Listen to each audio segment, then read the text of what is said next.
예, 우리 옆에 사람들에게 한 번 더 얘기해 주시죠. 감고 미사축합니다. 고맙습니다. 감사합니다. 오늘도 이렇게 2부 예배에 나오셔서 예배드리는 모든 분들에게 하나님의 은혜와 복이, 하나님의 평강이 충만하게 임하게 되길 주님의 이름으로 간절히 축원드립니다. 여러분 혹시 어니스트 셰클턴이라는 사람 이름을 들어보셨습니까? 이 사람은 영국 군인 출신인데 20세기에 남극 탐험의 최고의 영웅이라고 불리어지는 사람입니다. 이 사람이 1914년에 인내라는 뜻을 가진 인듀런스호를 타고 그렇게 남극 탐험의 길을 오르게 됩니다. 그런데 참 재미있는 그런 에피소드가 있습니다. 이분이 이제 남극 탐험의 길을 걸으면서 신문에 광고를 내었습니다. 광고를 내어서 나와 함께 남극 탐험할 사람을 모집합니다 하는 광고를 내었는데, 광고 문구가 지금까지도 많은 사람들의 머릿속에 남아있다고 합니다. 그 광고 문구가 이렇습니다. 저와 함께 위험한 여행에 함께할 사람을 찾습니다. 월급은 적고 뼈가 으스러질 정도의 추위와 칠흑 같은 어둠 속에 오래 머물러 있어야 할 것입니다. 항상 위험이 도사리고 심지어 무사히 돌아오리라는 보장조차 없습니다. 비록 성공한다고 할지라도 그 대가는 사람들이 생각하는 조금의 명예, 또 그리고 사람들의 조금의 인정 정도밖에 받을 수 없을 것입니다. 이런 신문 광고였습니다. 여러분 어떻습니까?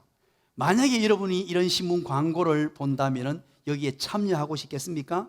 이것은 상당히 위험한 여행입니다. 돌아오지 못할 수도 있다고 합니다. 월급은 거의 없습니다. 그리고 살아온다고 해도 조금의 명예, 다른 사람들의 조금의 인정밖에 받을 수 없다고 합니다. 우리 함께 참여해보고 싶은 분 있다면 자리에서 한번 일어나 주시기 바랍니다.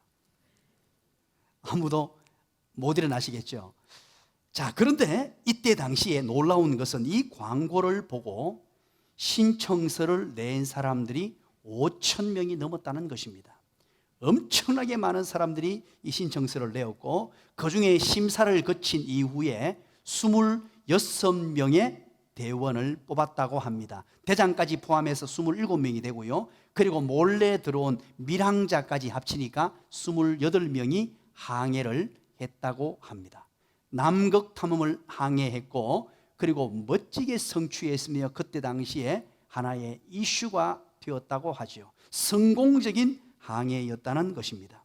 여러분, 이들은 남극 탐험에 분명한 목적이 있었습니다. 이들이 성공할 수 있었던 이유는 어렵고 힘든다는 사실도 알았습니다. 굉장히 험난한 여정이라는 것도 알았습니다. 그럼에도 불구하고 분명한 목적, 남극 탐험이라는 목적을 가지고 있었기 때문에 이들은 성공할 수가 있었습니다. 항해와 표류의 차이점을 여러분 제가 말씀드린 적이 있죠.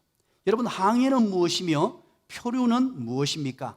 항해는 목적지를 향해서 가는 배를 항해한다라고 합니다. 어떤 목표를 향해서, 어떤 목적지를 향해서 나아가는 배를 항해한다 그러죠. 그러나 표류한다는 말은 무슨 말입니까? 목적이나 방향을 잃고 제자리를 찾지 못하는 것을 표류한다라고 말합니다. 쉽게 말하면 목적지가 없는 것을 표류한다라고 합니다. 오늘 저와 여러분의 인생을 한번 돌아봤으면 좋겠습니다. 지금 이 시점에까지 왔을 때 여러분의 인생은 항해하는 인생입니까? 지금 표류하고 있습니까? 바꾸고 말하면 분명한 목적이 있습니까? 여러분들이 이 땅에 와서 살아가야 될 삶의 이유, 무엇을 향해서 지금 열심히 달려가고 있습니까? 무엇 때문에 살아가고 있습니까? 무엇 때문에 지금 이 자리에 앉아 있습니까? 분명한 목적이 있습니까? 그렇다면 그는 항해하는 인생입니다. 그러나 목적 없이 그냥 오늘 하루를 대충대충 하루하루를 넘기고 살고 있다면 그의 인생은 표류하는 인생일 것입니다. 생애 주기표가 있습니다. 옛날의 생애는요 20, 30, 20 주기였습니다. 생애 주기표입니다. 20, 30, 20 이게 무엇을 말할까요? 20년을 준비하고 20살까지 20년을 준비하고 30년 동안 일하고 그리고 20년의 노후를 보내는 그런 사이클입니다. 그런데 이것이 생애 주기표가 바뀌었습니다. 어떻게 해요? 30, 20, 30으로 바뀌었습니다. 30살 될 때까지 30년을 준비하고 20년을 일하고 30년의 노후 생활을 보내게 됩니다. 80세 인생이죠. 그런데 가장 최근에 얼마 전에 이 또한 생애 주기표가 바뀌었습니다. 어떻게 해요? 30, 20, 50으로 바뀌었습니다. 30년을 준비하고 20년을 일하고 50년의 노후 생활을 보내는 시대가 되었습니다. 이것을 소위 말하는 100세 시대라고 합니다. 30, 20, 50을 합치면 100세가 되죠.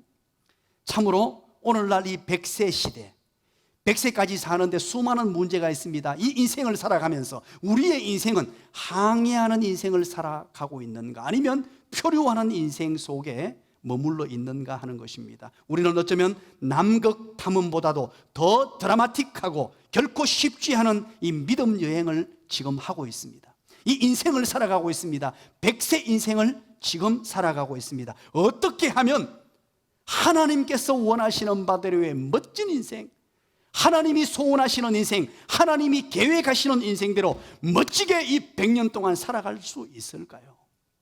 이것은 참으로 중요한 물음입니다. 그래서 우리는 오늘 창세기를 함께 펼쳐놓았습니다. 우리 인생이 가장 멋진 인생, 100세 인생을 살아가면서 하나님의 소원하시는 바대로, 하나님의 계획대로, 하나님께서 우리를 창조하신 대로 어떻게 하면 가장 멋진 인생을 살 수 있을까 하는 것입니다. 창세기 1장은 천지 만물을 창조했습니다. 하나님께서 천지 만물을 창조하시고 창세기 2장에 들어와 보십시오. 2장 2절 3절에는 천지 만물을 만드신 이후에 무엇을 했다고 기록하고 있죠? 창세기 2장 2절 3절을 보십시오. 무엇을 했습니까? 안식하셨다라고 기록하고 있죠. 2장 2, 3절에는 안식을 하셨습니다. 그리고 창세기 2장 7절에 와서는 첫 번째 사람을 창조하시고 만드십니다. 그 사람의 이름이 무엇이라고 기록되어 있죠? 아담이라고 창세기 2장 7절에 기록을 하고 있습니다. 하나님의 사람 아담을 2장 7절에 만들었습니다. 그리고 아담을 만든 이후에 아담이 살 수 있는 하나의 파라다이스, 멋진 삶의 터전을 2장 8절에 만들어주세요. 그 하나님의 사람 아담이 살 수 있는 공간, 그 공간의 이름이 무엇이라고 2장 8절에 기록하죠? 에덴 동산이라고 기록을 하고 있습니다. 하나님의 사람을 만드시고 2장 8절에는 에덴 동산을 만드셨습니다. 드디어 첫 번째 사람 아담이 살아갑니다. 그리고 나서 이제 하나님의 사람 아담이 어떻게 살아가야 할 것인가, 이 첫 번째 사람 아담, 대표의 사람, 우리 모든 인류의 대표 아담을 통하여서 우리가 어떻게 사는 것이 하나님의 창조 법칙에 따라 사는 인생이며 가장 복된 인생, 가장 멋진 인생, 정말로 하나님이 원하시는 인생을 살아갈 수 있을까 하는 것을 2장 15절부터 기록을 하고 있습니다. 옆에 사람에게 한번 얘기해 주시기 바랍니다. 오늘 당신 수지 맞았습니다. 참으로 성경에서 말하는 우리 인생, 이 믿음의 여정, 믿음의 여행, 하나님의 택한 백성들이 살아가는 삶의 방식이 무엇이냐 하는 것을 오늘 기록합니다. 하나님이 원하시는 인생, 가장 복된 인생이 무엇이냐, 이 말씀대로 살면 우리는 가장 행복한 자가 되고 가장 복된 인생이 된다는 말입니다. 첫 번째입니다. 15절을 우리 한번 읽겠습니다. 우리 오늘 세 가지로 간략하게 살펴보기를 원하는데요, 한 절 한 절 보면서 살펴보기를 원합니다. 15절입니다. 다 같이 읽습니다. 시작. 여호와 하나님이 그 사람을 이끌어 에덴 동산에 두어 그것을 경작하며 지키게 하시고. 아멘. 하나님이 원하시는 인생은, 따라서 합니다. 하나님이 원하시는 인생은 대박 인생이 아니라 누적 인생입니다.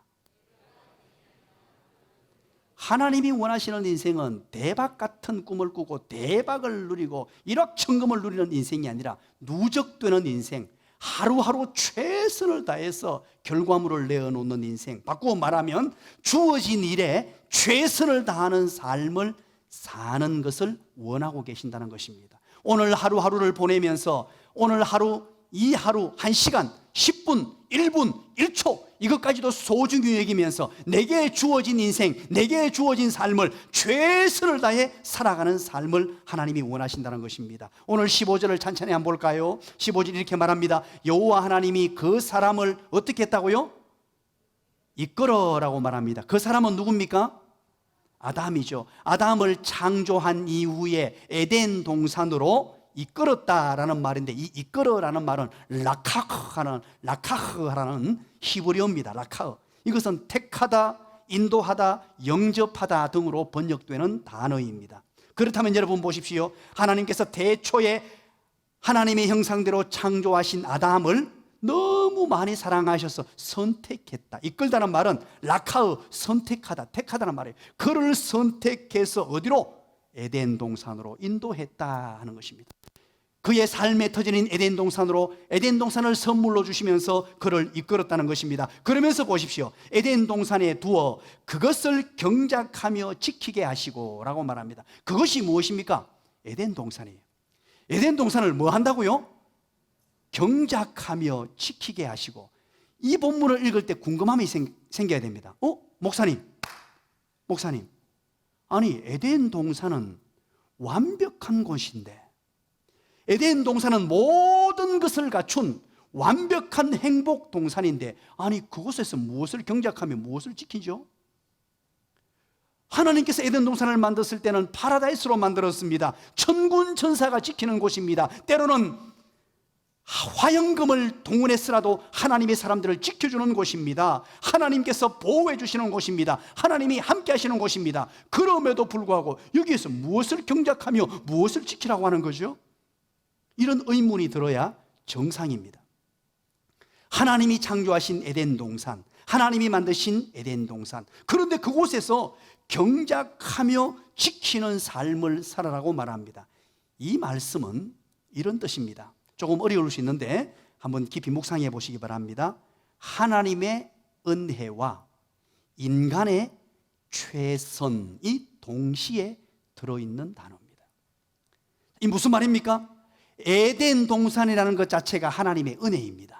하나님의 은혜로 주셨어요. 값없이 주신 곳입니다. 완벽한 곳입니다. 모든 것을 공급해 주는 곳입니다. 하나님이 지켜주시고 보호해 주시고 인도해 주십니다. 우리 인생 또한 마찬가지입니다. 우리의 삶의 터전을 우리에게 주시면서 하나님이 함께 하셔서 우리를 지켜주시고 보호해 주시고 인도해 주십니다. 그러나 그럼에도 불구하고 내가 서 있는 그곳, 내게 주어진 그곳, 내 삶의 터전, 아담이 거주했던 그곳에서 땀을 흘리고 일하며 최선을 다해 일해야 한다는 것입니다.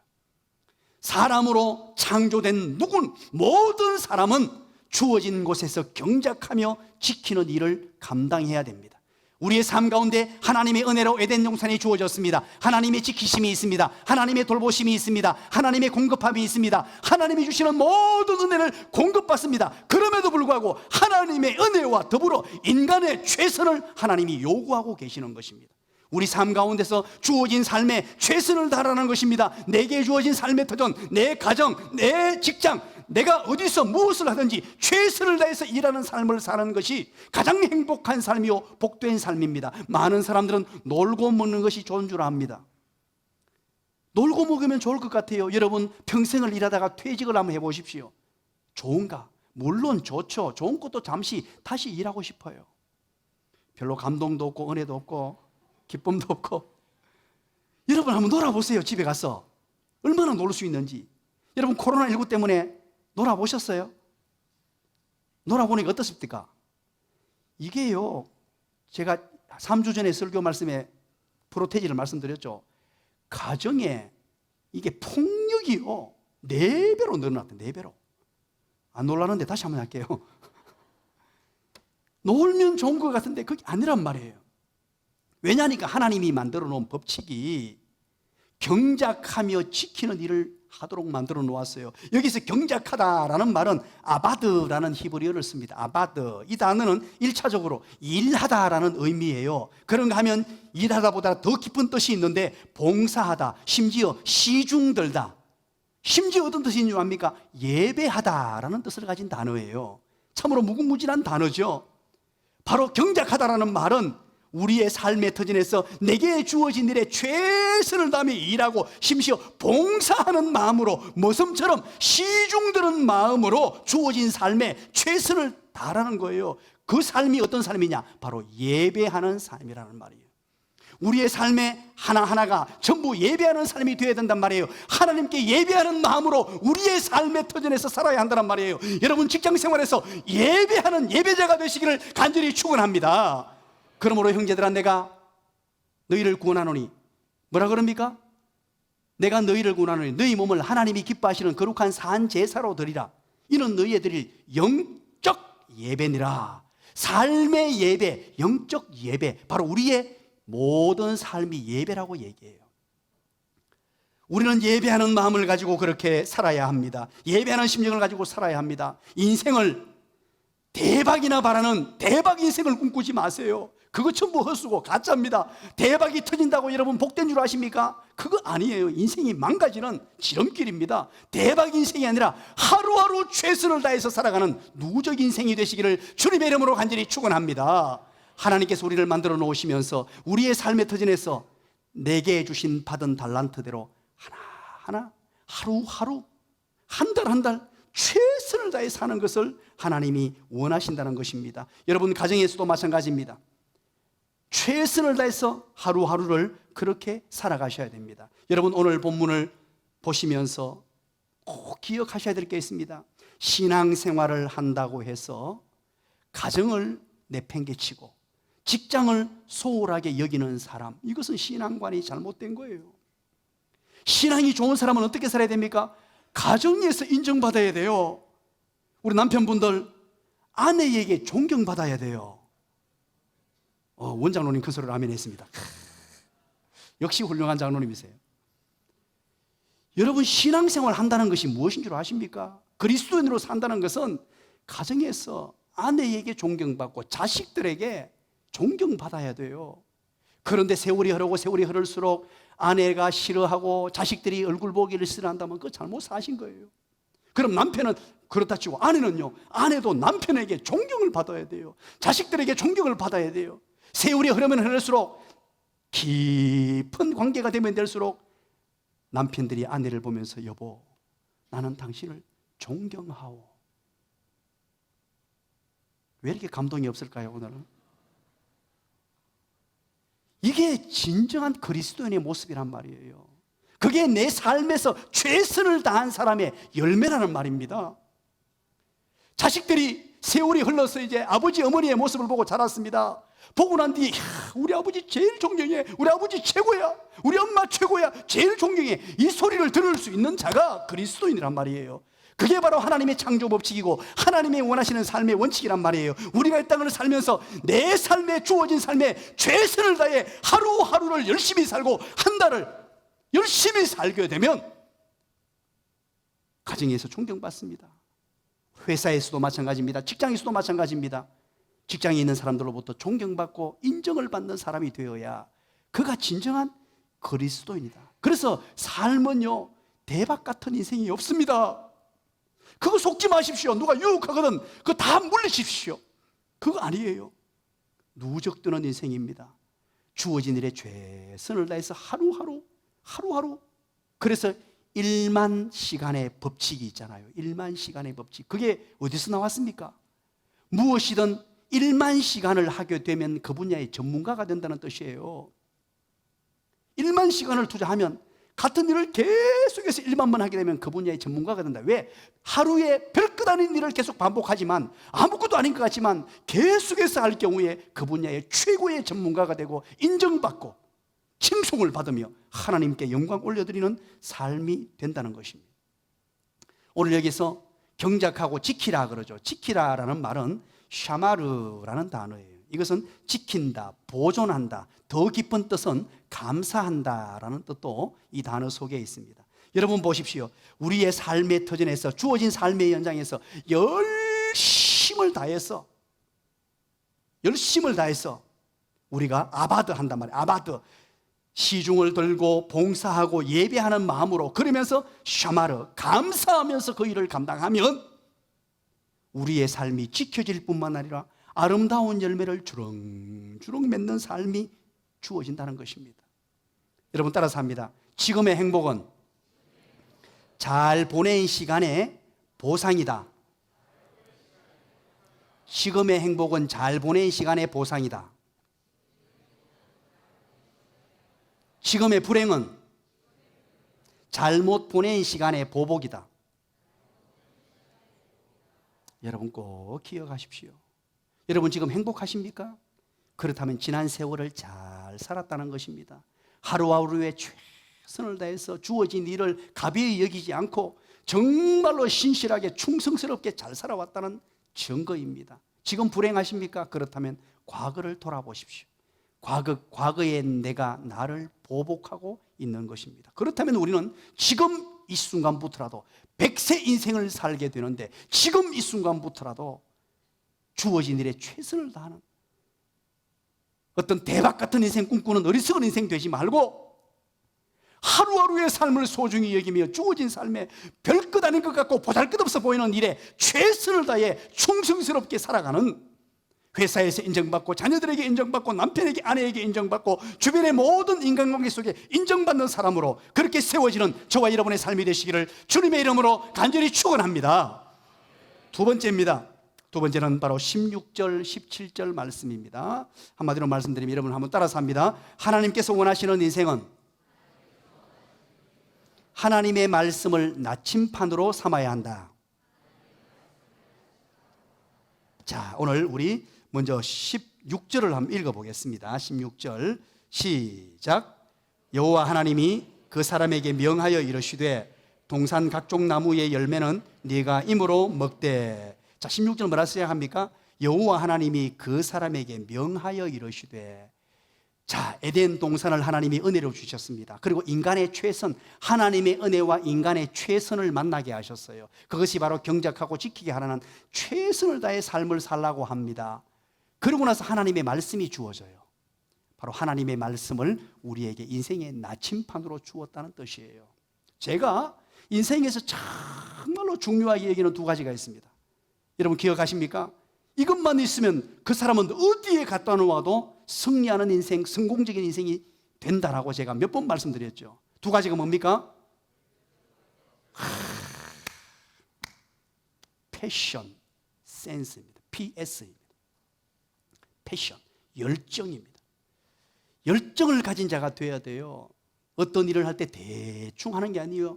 주어진 일에 최선을 다하면서 진짜 자그마한 일이 내게 주어졌어도 보잘것없는 어떤 임무가 맡겨졌어도 그거 불평하지 말고 열정을 가지고 최선을 다하는 삶을 살아야 합니다. 정말 중요합니다. 요한계시록 3장 15절 16절 말씀입니다. 내가 네 행위를 아노니 네가 차지도 아니하고 뜨겁지도 아니하도다. 네가 차든지 뜨겁든지 하기를 원하노라. 네가 이같이 미지근하여 뜨겁지도 아니하고 차지도 아니하니 내 입에서 너를 토하여 버리리라. 이야, 참 무서운 말씀 아닙니까? 우리 하나님께서 제일 싫어하시는 게 미지근한 것입니다. 물에 물 탄 듯 술에 술 탄 듯 이것도 저것도 아닌, 하나님께서 가장 원하시는 게 뭐냐니까 열정입니다. 뜨겁든지 더 뜨겁든지 하라. 아주 뜨거움으로 열정적으로 열심히 하라는 것입니다. 로마서 12장 11절을 여러분 기억하십니까? 부지런하여 게으르지 말고 열심을 품고 주를 섬기라고 합니다. 부지런하여 게으르지 말고 열정, 힘을 다해서 어떤 일을 하라는 것입니다. 열심히 하는 건 너무너무 중요합니다. 열정적으로 하는 것입니다. 내게 주어진 일이 보잘것없어 보이고 작아 보일지라도 작은 일에 충성하고 작은 일에 열정을 가져서 은혜를 누리는 사람이 큰 일도 할 수 있어요. 작은 일을 소홀히 여기면 안 됩니다. 큰 다리가 하나 만들어질 때 어떻게 만들어지는 줄 아십니까? 작은 줄 하나를 가지고 던져가지고, 옛날에는 다리를 그렇게 만들었잖아요, 그죠?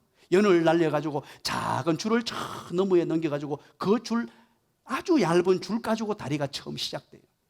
그 줄이 없으면 다리를 만들 수가 없었어요. 요즘에는 기술이 발달돼서 다른 방법으로 합니다만, 제가 지난번에도 한 말씀드렸죠. 세상에서 가장 불쌍하고 어리석은 사람이 누구라고 말씀드렸습니까?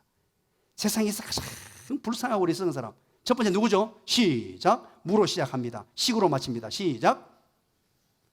기억하시네요. 무식한 사람입니다. 정말로 세상에서 어리석고 불쌍한 사람이에요. 하나님이 우리에게 지혜 주시고 우리에게 시간 주시고 여건을 주셨는데 무식한 사람이 제일 불쌍한 사람이에요.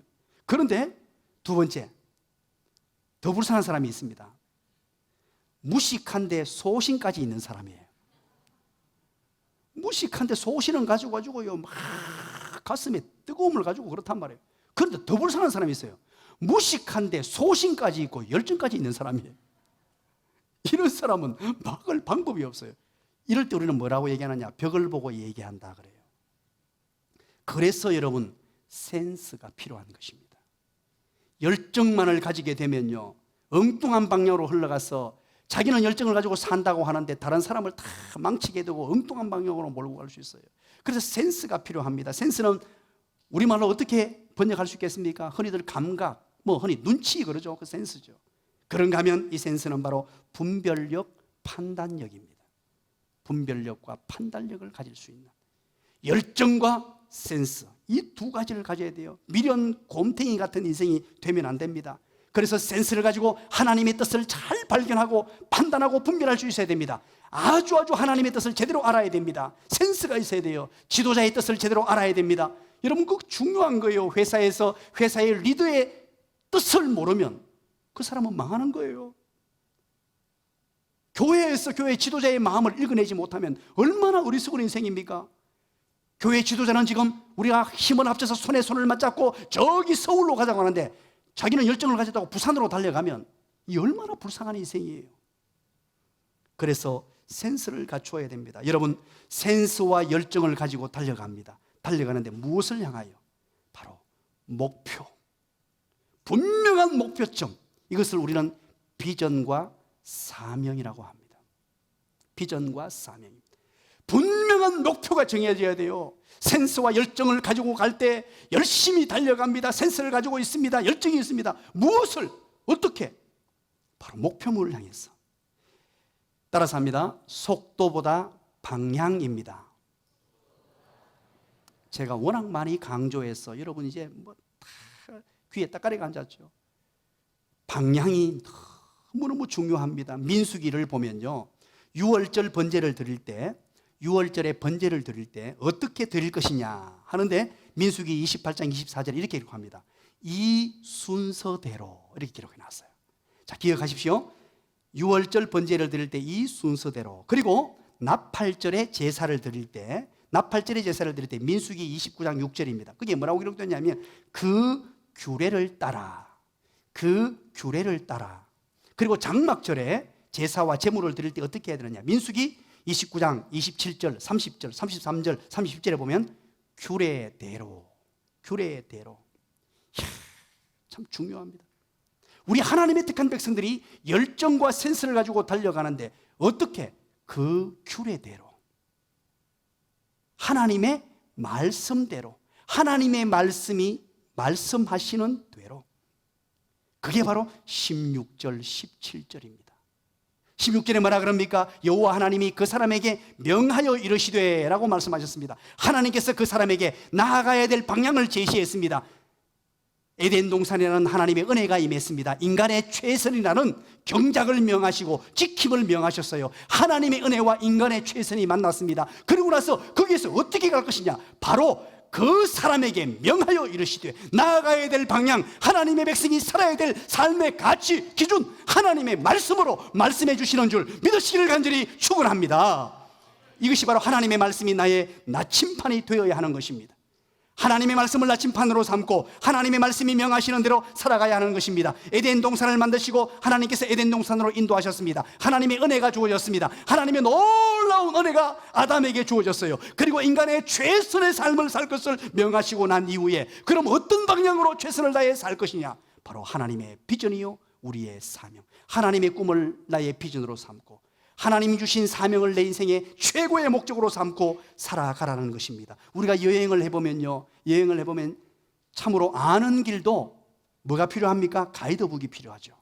가이드북을 가지고 여행을 하게 됩니다. 요즘에는 블로그가 잘 되어 있었어요. 그리고 어플리케이션, 이 스마트폰이요, 이 똑똑하다는 뜻이잖아요. 이 똑똑한 폰이 인도를 잘 해줍니다.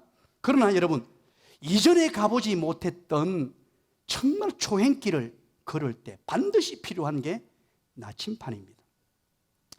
나침판이 어떤 방향으로 인도해 주느냐 가는 거예요. 우리는 1시간 뒤에 어디를 가야 될지 모릅니다. 한 달 뒤, 아니 1년 뒤도 몰라요. 전혀 모르는 인생을 우리는 살고 있습니다. 이 나라 이민족을 생각해도 그렇고 우리 교회도 마찬가지입니다. 여러분 개인도 마찬가지예요. 우리 인생 자체가 지금 어느 방향으로 어떻게 진행할지 몰라요. 그래서 하나님께서는 거기를 제시해 주시기를 하나님이 말씀하여 주신다는 거예요. 믿으시기를 간절히 축원합니다. 하나님의 말씀, 시편 119편 105절입니다. 이 시편은요, 119편은 가장 긴 한 장이에요. 이 긴 장이 전부 말씀에 관한 것인데 그 중에 105절이 굉장히 유명하죠. 주의 말씀은 내 발의 등이요 내 길의 빛이니이다 라는 말씀이에요. 자, 이 말씀의 뜻이 뭘까요? 여기에서 주의 말씀은 내 발의 등이요라 그러죠. 내 발이 무슨 의미일까요? 여러분 이 본문을 읽으면서 주님의 말씀은 내 발의 등이요라고 했는데 이 말이 무슨 의미입니까? 내 발이란 말은 레라글리라는 말이에요. 레라글리, 히브리어로 레라글리라는 말인데 이것은 레겔이라는 단어에서 나왔습니다. 레겔이 원형입니다. 레겔은 어떤 뜻이냐 하니까 인간의 선악간의 모든 행위 혹은 인생 여정 그 자체를 의미하는 단어입니다. 자, 그러면 내 발이란 말은 우리 인생 전체 이 말이에요. 우리 인생 그 자체, 우리 모든 인생 여정에 내 발에 뭐라고요? 등이라는 말은 네르라는 말인데 빛을 내도록 하는 심지와 기름이 있는 접시 모양의 등잔입니다. 자, 그러면 보십시오. 여러분 내 인생 자체, 내 인생 여정에 등이 되는 게 뭐라고요? 심지 모양의 불을 쫙 비춰가지고 우리의 나아갈 방향을 제시해 주는 것이 뭐라고요?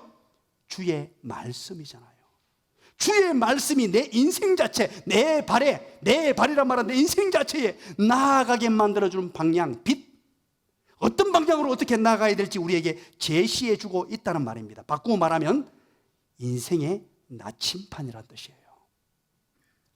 그래서 우리는 매일마다 하나님의 말씀을 사모하고 말씀을 잘 들으셔야 돼요. 말씀이 너무너무 중요합니다. 이 말씀을 그냥 한 번 듣고 마는 것 아닙니다. 매일매일 인도함을 받아야 돼요. 매 순간마다 말씀의 인도를 받아야 돼요. 그래서 말씀을 가까이 하는 삶을 살아야 됩니다. 말씀 듣는 법을 터득해놓고 주일 오전에 특별히 이 말씀을 여러분의 생명줄로 삼아야 돼요. 이 말씀 내가 못 들으면 죽는다는 마음을 해야 돼요. 여러분 따라서 합니다. 아는 것만큼 보인다. 여러분 기억하시기 바랍니다. 아는 것만큼 보여요. 나아갈 방향은 아는 것만큼 보이게 되면 따라서 합니다. 아는 것만큼 들린다. 아는 것만큼 들리게 되어 있어요. 하나님의 말씀을 보고 알고 내 인생의 여정을 가려면요, 하나님의 말씀을 제대로 알아야 돼요.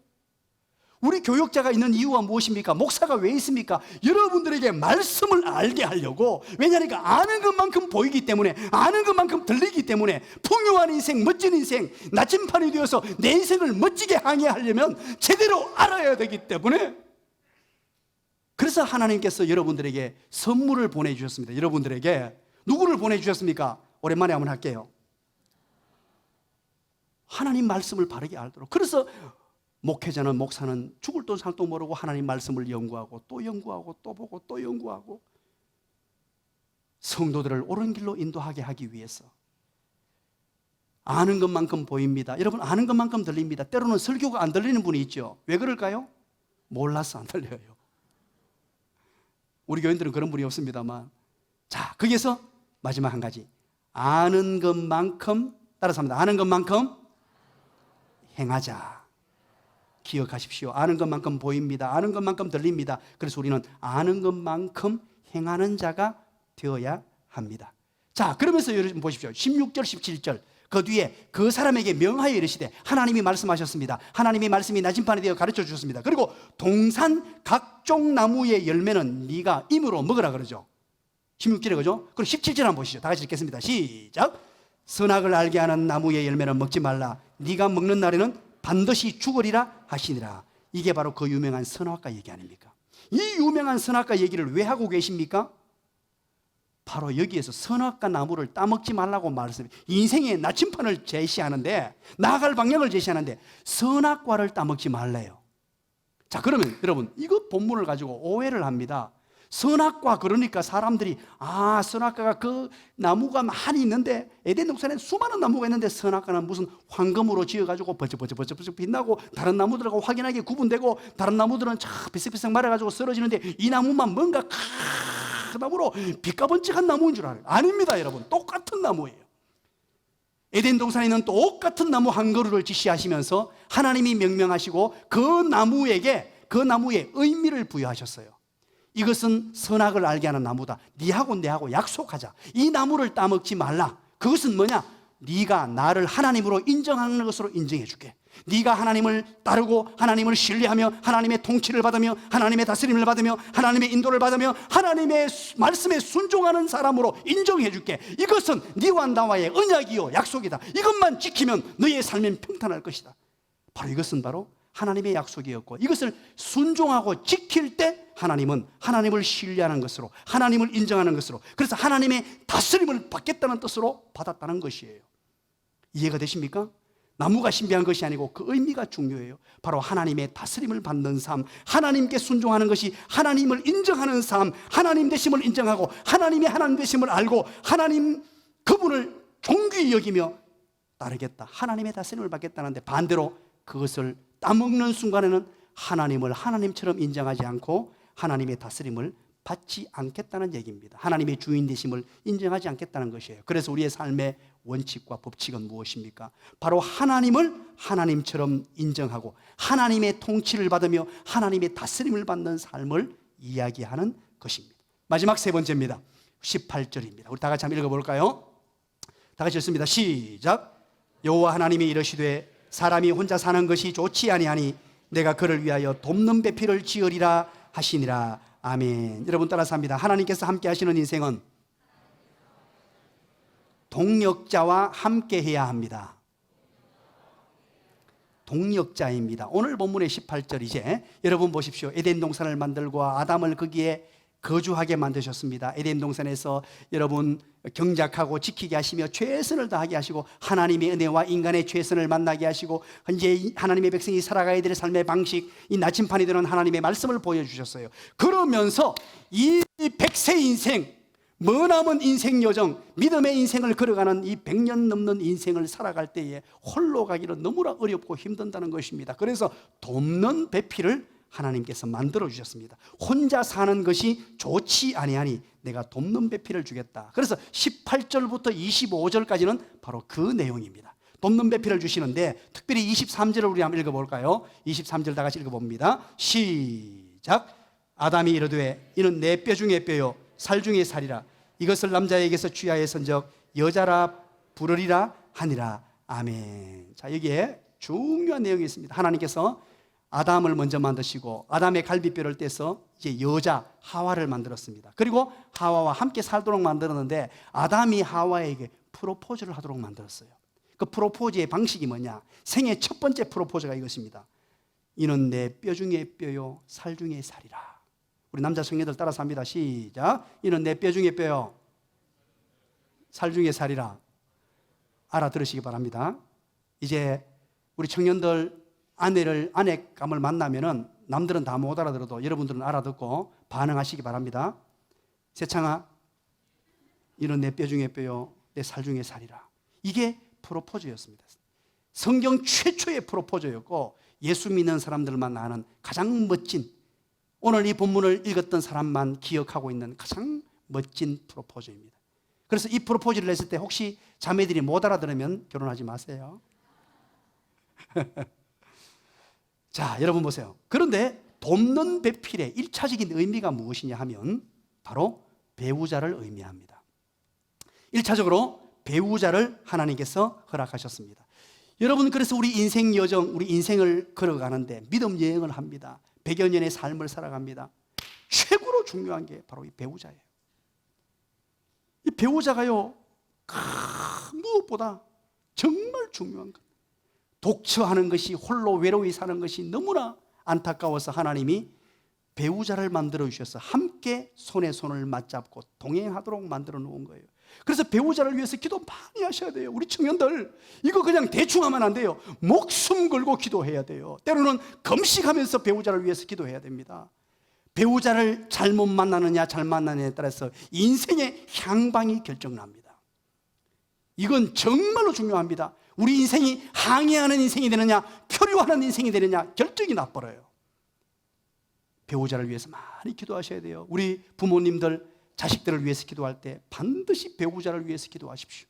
머나먼 인생 여정을 걸어가면서 좋은 배우자 만나서 서로 협력하며 서로 도와주고 약점은 보완해주고 장점은 세워주면서 인생 항해를 멋지게 할 수 있도록 좋은 배우자 만나도록 해야 됩니다. 그리고 이 본문의 첫 번째 근본적인 의미, 바로 1차적 의미는 배우자고, 그리고 더불어서 좀 더 나아가서 교회 안에서의 동역자를 의미합니다.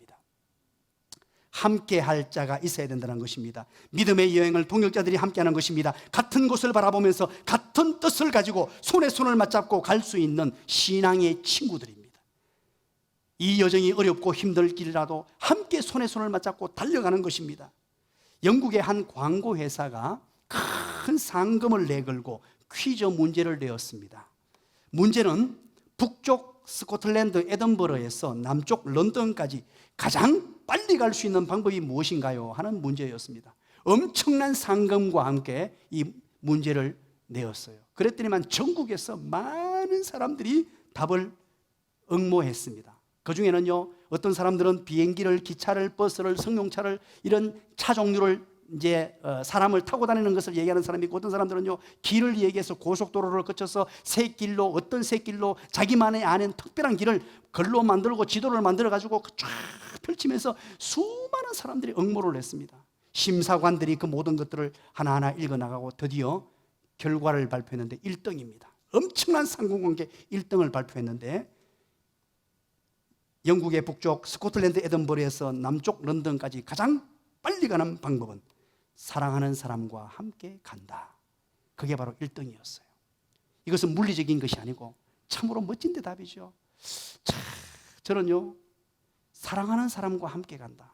그럴 수만 있다면 평생 나와 사랑하는 사람, 동고동락하면서 내 모든 약점도 받아들일 수 있고 내 모든 이야기 상대가 될 수 있으며 꿈과 비전을 같이 공유할 수 있다면, 제가 한 가지 묻겠습니다. 제가 여러분들에게 말씀드렸죠. 제가 제일 좋아하는 라면이 뭐라 그랬습니까? 시작. 안성탕면. 예, 제가 필리핀에서 안성탕면 아니면 지금도 안성탕면 아니면 안 먹습니다. 못 먹어요. 안성탕면 진짜 좋아합니다. 그러나 그것보다 더 좋아하는 게 주님과 함께 라면입니다. 라면. 그리고 두 번째 좋아하는 라면이 있습니다. 바로 사랑하는 사람과 함께 라면입니다. 저는 소원이 있습니다. 이 소원이 꿈으로 지금 제 가슴에 자리 잡아 있습니다. 바로 사랑하는 사람과 함께 손에 손을 맞잡고 교회를 세워가는 것입니다. 그 사람은 모든 사람이 완벽하거나 힘이 있는 사람이 아닙니다. 대단한 사람이 아닙니다. 능력이 대단한 사람, 학벌이 좋은 사람, 공부를 많이 한 사람, 돈이 많은 사람이 아닙니다. 오직 한 가지, 남극 탐험의 기준처럼 어려운 길임을 알고도 기꺼이 갈 수 있는, 하나님만을 바라보고 주님과 함께라면, 사랑하는 사람과 함께라면 이 두 가지를 가지고 달려갈 수 있는 사람입니다. 우리가 걸어가는 이 믿음 여행길은 때로는 힘들고 어렵고 결코 쉬운 길이 아닐 것입니다. 우리가 처음 밟는 길은 또한 아닙니다. 수천 년 동안 온 땅 곳곳에서 주님을 따른 수많은 믿음의 선배들이 우리가 가야 할 이 길을 걸어갔습니다. 우리가 걸어가는 이 믿음 여행길이 때로는 낯설고 두려워 보일 때도 있을 것입니다. 우리의 삶의 무게를 뚫고 흘러들어오는 주님을 바라보면서 이 길을 걸어갈 것입니다. 우리 함께 손잡고 갑시다. 함께 가려고 하면 조금 느리고 때로는 어렵게 느껴질지라도 손잡고 갑시다. 함께 손잡고 가면 때로는 지칠 때도 있을 것이지만 손잡고 갈 때 이 모든 일들이 가능하게 될 것입니다. 우리 함께 손잡고 가세. 조금 느리고 어려울지라도 주님 부르신 그 감격 붙잡고 손잡고 함께 가세. 우리 함께 손잡고 가세. 때론 더디고 힘겨울지라도 주님 부르신 그날을 향하여 손잡고 함께 가세.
손잡고 함께 가세.